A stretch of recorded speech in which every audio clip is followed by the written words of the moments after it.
What's up, guys? Today I'm going to show you and explain to you Toyota hybrid brake pads or any kind of brake pads. I bought this car 6 years ago, and the battery level, the fluid level of the brake pad is still on the full level. It never changed. It didn't change. This is 6-year-old car. I got this when it first came out. It has already logged 86,698. Pretty low mileage for 6-year-old car. But let's talk about brake pads.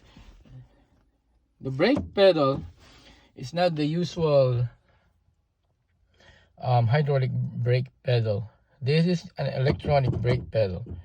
Step on the brake, sends signal to the computer, and the dynamo, aka motor, from being a motor that runs your wheels, it turns into a dynamo that charges the battery.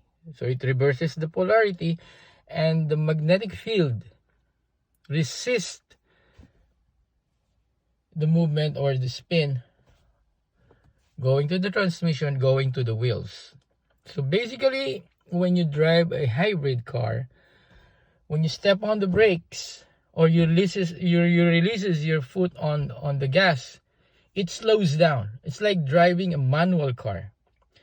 Compared with other automatic cars who release the gas, you still, especially on a downhill, you still go fast and fast and fast and faster and faster and faster.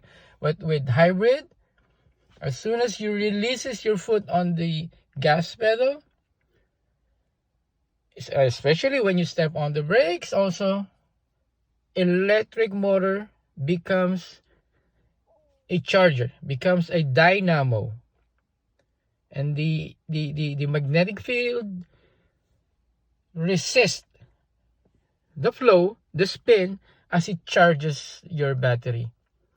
So technically, the motor first is the one resisting your car, is the one doing the braking, and your brake pads is not wearing. Almost 40,000 miles, the brake pads still brand new. Why? Because it will show on the brake fluid level. So, thank you.